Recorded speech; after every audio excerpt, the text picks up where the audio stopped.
Hey this is Palak Sharma from PDL study sector. आज हम cover करेंगे structure of GST. Structure of GST के अंदर क्या है कि जीएसटी पहले वैट ही था, एक टाइप से इसको वैट ही कंसिडर किया जाता था, मतलब वैट का ही एक रिफाइंड वर्जन है जीएसटी। वैट क्या था पहले, मतलब वैट जो है सबसे पहले इम्प्लीमेंट हुआ था फ्रांस के अंदर। ठीक है, इसके बारे में हम और फर्दर करेंगे। पहले देखते हैं जीएसटी क्या है। जीएसटी कॉम्प्रिहेंसिव चीज़ है, मतलब बहुत ही अच्छी तरह से वास्टली से समझाया हुआ है। ठीक है, अलग अलग टाइप से इसके टैक्सेस लगते हैं। एक ही सारे के सारे टैक्सेस को इससे सबसम्ड कर लिया है अपने अंदर, अपने मतलब जैसे इतने सारे इनडायरेक्ट टैक्सेस थे, सारे मिलकर एक जीएसटी बन गए हैं। ठीक है, सारे गुड्स एंड सर्विसेज के ऊपर जितने भी गुड्स एंड सर्विसेज की सप्लाई हो रही है वो सारे के सारे टैक्स, उन सब चीज़ों के ऊपर टैक्सेस लगते हैं, जीएसटी लगता है। ठीक है, ये भी एक इनडायरेक्ट टैक्स है। ठीक है, क्योंकि सारे के सारे इनडायरेक्ट टैक्सेस को अपने अंदर सबसम करा हुआ है इसने। सो ये हमारा स्ट्रक्चर था। ये VAT, goods and services tax, पहले वैट के नाम से जाना जाता था और ये फ्रांस में इम्प्लीमेंट हुआ था सबसे पहले। और जीएसटी जो है कॉम्प्रिहेंसिव चीज़ है, गुड्स एंड सर्विसेज सप्लाई करते हुए हम लोग जीएसटी लगाते हैं, इनडायरेक्ट टैक्स है ये। नेक्स्ट हमारा टॉपिक है GST is VAT based. GST is VAT based, या फिर बोले तो foundation of GST is VAT. VAT से जीएसटी फाउंड हुआ है, बना है। तो 1986 के अंदर एक मॉड वैट आया था। मॉड वैट मतलब, मॉड का मतलब है मॉडिफाइड। ठीक है, और वैट तो ना, यही वैल्यू एडेड टैक्स। तो जो हमारा मॉड वैट है ये आया था सेंटर के अंदर प्रोडक्शन होने पे। मतलब पहले जो हमारा वैट था वो था इंट्रास्टेट सप्लाई के लिए। ठीक है, पर अब जो हमारा मॉड वैट है ये सारे मतलब इंटरस्टेट सप्लाईज के लिए स्टार्ट हो गया था। ठीक है, मॉड वैट का प्लान था कि उसने टैक्स ऑन टैक्स मतलब कास्केडिंग इफेक्ट जो है उसे हटा देगा ये। ठीक है, इसका प्लान ये था। तो सेल्स जो है वो एक वैलिड कॉन्ट्रैक्ट है, जो कि एक सेलर जो है, इस कॉन्ट्रैक्ट के अंदर क्या है कि जो सेलर है वो बायर को गुड्स ट्रांसफ़र कर रहा है, प्रॉपर्टी ट्रांसफ़र कर रहा है, एक पैसे मतलब पैसे दे हैं बायर ने, और उसके बदले में सेलर जो है वो अपनी गुड्स को या प्रॉपर्टी को अपने ट्रांसफ़र कर रहा है बायर के पास। ठीक है, ये जो डेफिनेशन है ये दी हुई है सेल्स ऑफ गुड्स एक्ट 1930 के अंदर।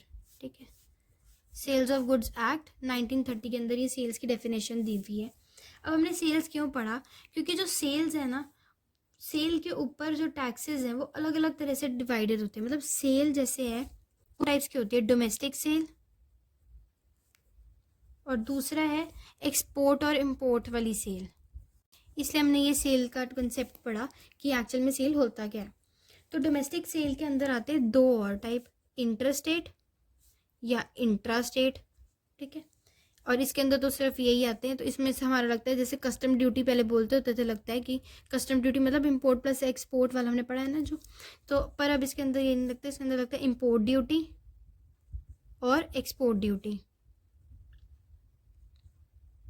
ठीक है, इंटरस्टेट के अंदर लगता है हमारा, ये पहले वाला कर रहे हैं, ये अब वाला नहीं है। ठीक है, तो कस्टम ड्यूटी से भी पहले इंपोर्ट ड्यूटी और एक्सपोर्ट ड्यूटी लगता था, ये दोनों मिला के कस्टम ड्यूटी बनते हैं। ठीक है, और इंटरस्टेट सप्लाई में हमने पढ़ा है सीएसटी, और इंटरस्टेट में वैट लगता है। ठीक है, ये हमने पढ़ाई है, सप्लाई सेल की सप्लाई। तो क्या क्या हमने सेल्स आता है, डोमेस्टिक सेल होता है, एक्सपोर्ट और इंपोर्ट वाली सेल, तो इंटरस्टेट सेल, और इसमें एक्सपोर्ट और इंपोर्ट सेल। तो इंपोर्ट के लिए इंपोर्ट ड्यूटी, एक्सपोर्ट के लिए एक्सपोर्ट ड्यूटी, इंटरस्टेट में सीएसटी, इंट्रास्टेट में वैट। हमने एक टाइप से बेसिकली बता दिया है, पूरा फॉर्मूला सा बता दिया कि वैट आया कैसे। ठीक है, तो वैट क्या होता है, ये एक वैल्यू एडेड टैक्स है। वैट की फुल फॉर्म है वैल्यू एडेड टैक्स। ठीक है, इनडायरेक्ट टैक्स है, वो टैक्स है जो कि इंट्रा स्टेट सप्लाईज के लिए यूज़ होता है, सेल्स के लिए यूज़ होता है। सप्लाई मतलब गुड्स एंड सर्विसेज वाली सेल्स के लिए यूज़ होता है, इंट्रा स्टेट के लिए अगर एक जगह से दूसरी जगह ट्रांसफ़र हो रहा है, मतलब एक स्टेट से दूसरी स्टेट में, तो होगा सीएसटी। पर अगर एक स्टेट के अंदर अंदर ही हो रहा है, मतलब इस स्टेट के अंदर अंदर ही हो रहा है, तो हमारा लगेगा वैट। ठीक है, उसके बाद है कि इसके अंदर क्या होता है कि एक प्रोडक्ट जो है, प्रोडक्ट में पास थ्रू मैनी स्टेजेस, मतलब इधर से पता नहीं कितने स्टेजेस में आएगा प्रोडक्ट, इधर से पता नहीं कहाँ कहाँ कहाँ जाएगा, फिर फाइनल कंज्यूमर के पास पहुँचेगा। ठीक है। तो उसके पीछे बहुत ज़्यादा टैक्सेस लग जाते हैं, मतलब वैल्यू जो है वो बहुत ऐड हो जाती है प्रोडक्ट के अंदर, होती जाती है। तो उसकी वजह से हमारा जो सेलिंग प्राइस है वो इंक्रीज हो जाता है, ये हमने पहले भी पढ़ा है। ठीक है। तो इसके अंदर क्या होता है कि वैट के अंदर ना एक आईटीसी होता है। आईटीसी मतलब input tax credit. Input tax credit लगता है वैट के अंदर, सिर्फ वैट में लगता है ये चीज़, सीएसटी में नहीं लगती। इंटरस्टेट सप्लाईज के अंदर वैट लगता है, इंटरस्टेट सप्लाईज के अंदर आईएसटी नहीं, आईटीसी नहीं लगता, और इंट्रास्टेट में ही लगता है सिर्फ आईटीसी। ठीक है। इवन जीएसटी में भी अभी सिर्फ इंट्रास्टेट में ही लगता है। ठीक है। तो आईटीसी एक्चुअल में है क्या? सपोज करते हैं कि मुझे जो गुड है वो है 99 रुपीज़ का, सपोज। ठीक है। सबसे पहले ए ने गुड पहुंचाए बी के पास। ठीक है। गुड्स थे 100 रुपीज़ के, उसने इस पर टैक्स लगाया 1 रुपीज़ का, तो हमारा हो गया 100 रुपीज़। ठीक है। इसके ऊपर हमारा लगेगा 10% का आईटीसी, इसके ऊपर लगेगा, तो इसका 10% आ गया हमारा 10 रुपये। फिर बी ने सी के पास गुड्स भेजे, तो उसने इसके अंदर एक वैल्यू एडिशन करी। ठीक है। 100 रुपये का तो वो ऑलरेडी था, उसने वैल्यू एडिशन करी, 40 रुपये का काम उसने और कर दिया इसके ऊपर। तो इसका जो वैट आईटीसी बना 10% 14, मतलब 140 का 10% 14 हो गया। सी ने आगे फर्दर कंज्यूमर को भेज दिया, ये सपोज डी। ठीक है। तो हमारा यहाँ पे आ गया टोटल, क्या बना है हमारा यहाँ पे, सॉरी, इसके अंदर आएगा हमारा 110। ठीक है। क्योंकि इसमें ये वाला ऐड हो गया ना, प्लस 40, तो हमारा इसमें आ जाएगा 154 प्लस 55, मतलब 55, मतलब इसने भी कुछ ऐड करा होगा तो उसका हमने अमाउंट लगा दिया, तो इसका हमारा बनेगा आईटीसी 19.5। ठीक है। तो कंज्यूमर को अल्टीमेटली कितना पे करना है इस सब का टोटल? ठीक है, करना है 214.5। और पर जो डिपार्टमेंट है जिससे भी रिलेटेड ये होगा, जैसे सेंट्रल गवर्नमेंट हो या स्टेट गवर्नमेंट हो, जो भी है, जो से भी डिपार्टमेंट है, वो कितना टैक्स कलेक्ट कर रही है? ये वाला टैक्स जो है, ये वाली जो चीज़ है आईटीसी वाली, ये कलेक्ट कर रही है गवर्नमेंट। ठीक है। पर्टिकुलरली एक एक का, अकेले अकेले का। ठीक है। और इसको कैसे कलेक्ट करेगी? देखो, जब ए ने बी के पास गुड्स भेजे तो उस पर लगा 10। ठीक है। फिर जब बी ने सी के पास भेजे, तो बी के पास जब गुड्स आए थे तो ऑलरेडी उसमें से 10 जो थे वो लग चुके थे, तो वो 14 में से 10 माइनस हो जाएंगे। मतलब इनपुट में से जो ऑलरेडी इनपुट आया है, 10 रुपये का इनपुट इसके पास आया था, ठीक है, उसमें से आउटपुट जो है वो माइनस हो जाएगा। आउटपुट मतलब जो वो लगा रही है अब इसके ऊपर। ठीक है। तो 14 माइनस 10 होगा, तो इधर आ जाएगा 4। फिर सी से आ जाएगा डी पे, तो डी में क्या है, 14 था हमारा ऑलरेडी, हमें जो मिला हुआ था सी को, उसमें से हम लोग 55 नहीं था, सॉरी 19.5 जो है वो माइनस कर देंगे, तो हमारा आ गया 5.5, और इसका टोटल आ गया 19.5। ये पे करेगा डिपार्टमेंट। ठीक है। डिपार्टमेंट को पे करेंगे हम लोग ये वाले पैसे। ठीक है। कंज्यूमर को प्रोडक्ट मिला है 214.5, जिसमें से टैक्स जो उसने पे किया है वो है 19.5। ठीक है। सो ये हमारा था आईटीसी का कंसेप्ट वैट के अंदर। उसके बाद हमने करना है, ये आईटीसी का पॉइंट वैट के अंदर हमने कवर करा है जीएसटी इज वैट बेस्ड। तो इससे हमें धीरे धीरे पता लगा कि जीएसटी जो है वो वैट के ऊपर ही बेस्ड है। ठीक है। इसके आगे हम करने वाले हैं कि वैट जो है वो मल्टी पॉइंट टैक्सिंग सिस्टम है। टैक्स जो है वो मल्टी पॉइंट टैक्सिंग सिस्टम है, मतलब कि जो टैक्स है वो सेलिंग प्राइस के ऊपर नहीं लगता था। ठीक है। टैक्स लगता था वैल्यू जो ऐड हुई है ना उसके ऊपर, वो हमने यहाँ पे भी नोट किया होगा, इसके ऊपर टैक्स लगा है। ठीक है। हर बार इस वाली चीज़ के ऊपर जो उन्होंने वैल्यू ऐड करी है उसके ऊपर टैक्स लगा है, ना कि सेलिंग प्राइस के ऊपर। ठीक है। वैट जो है वो भी वैल्यू एडेड पे लगता है, सेलिंग प्राइस पे नहीं लगता। जो भी वैल्यू एडिशन हुई है हर स्टेज में उसके ऊपर ऐड होगा वो। ठीक है। वैट का टैक्सेबल इवेंट क्या है? टैक्सेबल इवेंट है उसका इंट्रा स्टेट सेल्स। ठीक है। उसके बाद इसी की वैट की लायबिलिटी क्या है? वैट की लायबिलिटी क्या है?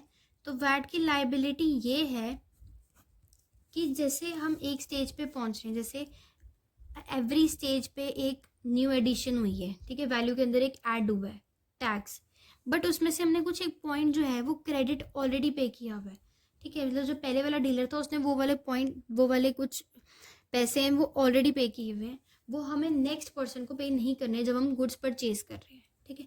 एवरी स्टेज न्यू एडिशन, ठीक है, was taxed but a credit is given to every dealer for the tax he has already paid while purchasing goods, ठीक है। every stage new addition in value was taxed but a credit is given to every dealer for tax he has already paid while purchasing the goods। उसने जब goods purchase करे तो already उसने कुछ पे किया था ना, तो वो वाला पॉइंट जो है उसका माइनस हो जाएगा, और जो उसने अब ऐड किया है बस उसमें थोड़ा उस वो वाला ऐड होगा, ठीक है। इस वाले में से ये जो उसने ऑलरेडी पे, जब जैसे उसने गुड एक खरीदा था, ठीक है, तब उसने कुछ पैसे पे किए, ठीक है, उस पैसे को पे करते हुए उसने टैक्स पे किया, वो टैक्स वो अलग है। अब उसने जब गुड्स ऐड, उस गुड के अंदर वैल्यू ऐड करी तो उसके बाद एक और टैक्स आया, ठीक है, तो ये वाले टैक्स में, ये वाला टैक्स इस वाले टैक्स में से माइनस कर देंगे, वो हमारी हो जाएगी लायबिलिटी वैट की, ठीक है। एग्जाम्पल देती हूँ, एग्जाम्पल से शायद ज़्यादा क्लियर हो। जैसे हमने एक गुड खरीदा 100 रुपीज़ का, उसके पे हमने टैक्स दिया था 10 रुपीज़ का, तो मतलब वो गुड हो गया हमारे लिए 110 रुपीज़ का। अब हमने इसके अंदर वैल्यू ऐड करी हमने उसके अंदर ₹5 की सपोज, ठीक है।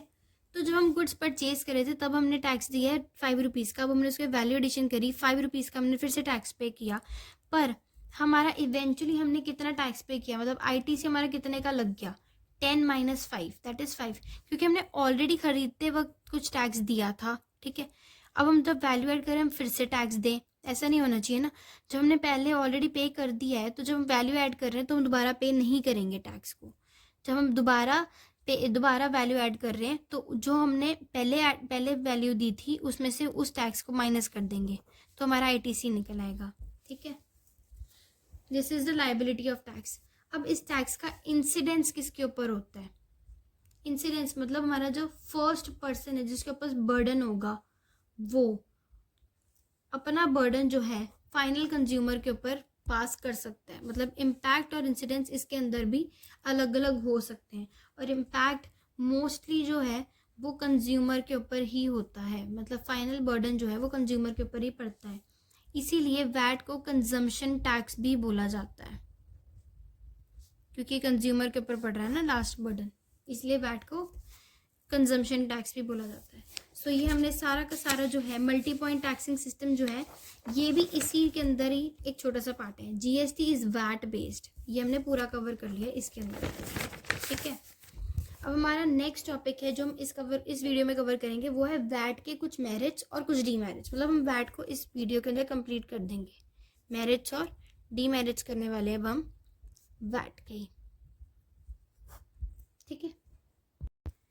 मेरिट्स में सबसे पहला मेरिट हमारा ये है कि ये जो है ना सेल्स टैक्स में जो डेफिशिएंसीज हैं उन्हें कंप्लीटली ख़त्म कर रहा है। जैसे डेफिशिएंसी कौन सी थी, कास्केडिंग इफेक्ट और डबल टैक्सेशन वाली जो डीमेरिट्स थे, उसके जो डेफिशिएंसीज थी उन्हें एलिमिनेट कर रहा है, ठीक है। फर्स्ट इसका मेरिट ये है।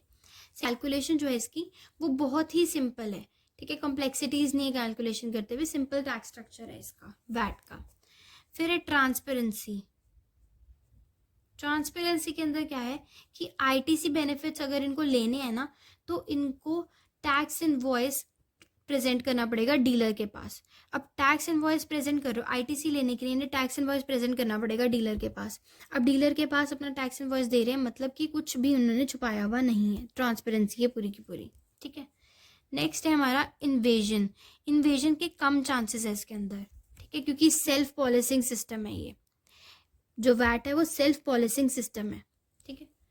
फिर है इसके अंदर लास्ट यही इस सेल्फ पॉलिसिंग मैकेनिज्म यूज करते हैं। ये सेल्फ पॉलिसिंग मैकेनिज्म का मतलब है कि अगर डीलर टैक्स पे नहीं करेगा तो फिर बायर टैक्स पे करेगा। मतलब डीलर ने अगर अपना टैक्स पास कर दिया तो बायर तो पे करेगा ही करेगा, मतलब पे तो करना ही करना है।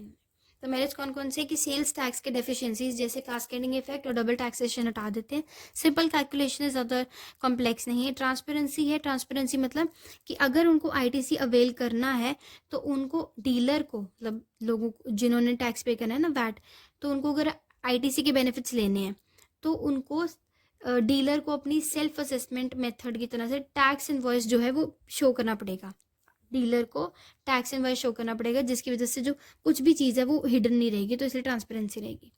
इन्वेजन के चांसेस कम है इसके अंदर क्योंकि सेल्फ पॉलिसिंग मैकेनिज्म यूज़ करते हैं। सेल्फ पॉलिसिंग मैकेनिज्म इसका लास्ट पॉइंट है। सेल्फ पॉलिसिंग मैकेनिज्म मतलब कि अगर डीलर नहीं पे करेगा तो कंज्यूमर तो पे कर देगा। तो ये मेरिट्स है। अब करते हैं हम डीमेरिट्स। पहला डीमेरिट है कंप्लायंस कॉस्ट। कंप्लायंस कॉस्ट मतलब कि बहुत ज़्यादा पेपर वर्क करना पड़ेगा, हमें प्रॉपर रिकॉर्ड्स रखने पड़ेंगे, डॉक्यूमेंट्री प्रूफ रखना पड़ेगा, अकाउंटिंग ट्रांजैक्शंस रखने हैं, तो बहुत ज़्यादा पेपर वर्क लगेगा, तो इसलिए कंप्लायंस कॉस्ट बहुत ज़्यादा है। फिर है बोगस इनवॉइस। बोगस इनवॉइस मतलब कि कुछ लोग हैं जो इवेड करना चाहते हैं टैक्सेस को, टैक्स इवेजन करने के लिए उन्हें बोगस इनवॉइस जो है रखना पड़ेगा, ठीक है।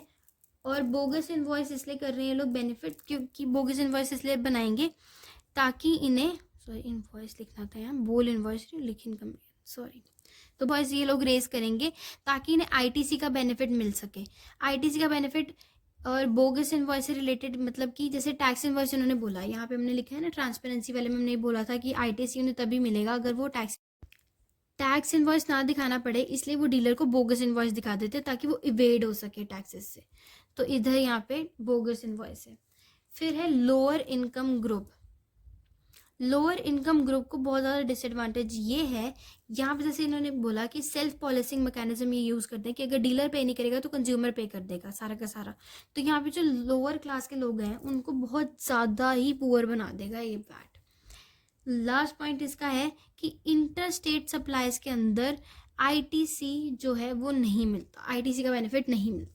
तो ये हमारे डीमेरिट्स है। कंप्लायंस कॉस्ट ज़्यादा हो जाता है, बोगस इनवॉइस कर देते हैं ये लोग, और लोअर इनकम को बहुत लोअर इनकम ग्रुप को बहुत ज़्यादा डिसएडवांटेज है, और इंटर स्टेट सप्लाईज को आईटीसी का बेनिफिट नहीं अवेल होता। ठीक है, तो हमने इसके अंदर कवर कर लिया इसके मेरिट्स भी डीमेरिट्स भी। अब हम इस वीडियो के अंदर हमने कवर कर लिया है वैट से रिलेटेड सब कुछ। So thank you so much for watching, hope you like the video. If you like the video do watch the next videos too. Thank you.